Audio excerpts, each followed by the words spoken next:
শিরোনাম ইতিহাসের বিবর্তনে মনুষ্যত্বের আত্মহত্যা। কলমে মোহাম্মদ মাজহারুল হক। চাকা আবিষ্কারের পূর্বে মানুষ কেমন ছিল? তখনই কি তারা সময়ের সাথে কিংবা তার আগেই দৌড়ানোর প্রতিযোগিতায় মগ্ন ছিল, নাকি পাখির ডানায় ভর করে ঘুরে বেড়াতো এক দেশ থেকে অন্য দেশে? ঠিক যেমন শীতের অতিথি পাখিরা এদেশে পাড়ি জমায় সীমিত সময়ের জন্য। চাকা আবিষ্কারের পূর্বে মানুষ কেমন ছিল? তখনও কি তারা গতি আর স্থিতি নিয়ে নিউটনের মতো জটিল চিন্তায় মগ্ন ছিল, নাকি জীবন কাটিয়ে দিত স্লথের মতো পরম স্থিরতায়? তখনও কি আইনস্টাইন ছিল তাদের মধ্যে কেউ একজন, যিনি আলোর গতি নিয়ে খেলা করতেন, কমিয়ে আনতেন সময়ের সাথে বার্ধক্যের ব্যবধান?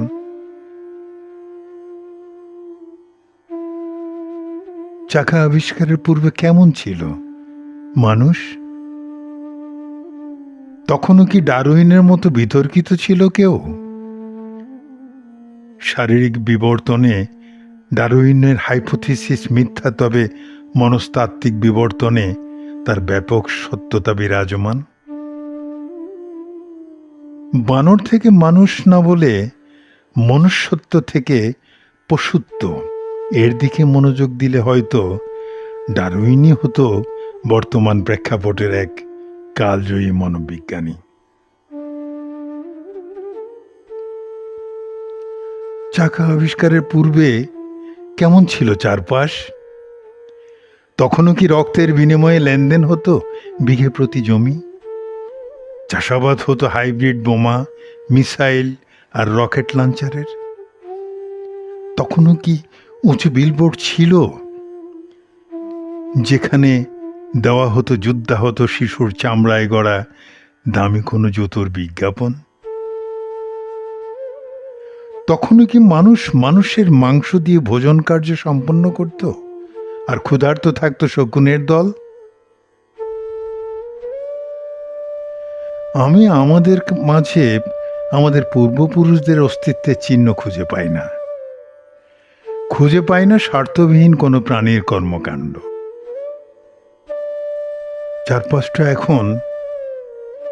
চারপাশটা এখন অনেক বিশুদ্ধ, অনেক পরিষ্কার। রেফ্রিজারেটরে রাখা সবজির মতো বিশুদ্ধ, কালো দাগের উপর কৃত্রিম সাদা প্রলেপ দেওয়ার মতো পরিষ্কার। চাকা আবিষ্কারের আগের ও পরের ইতিহাস আমার ঘুম কেড়ে নিয়েছিল, আমাকে শঙ্কিত করে তুলেছিল। তাই ইতিহাস নিয়ে মাতামাতি আমি অনেক আগেই ছেড়ে দিয়েছি।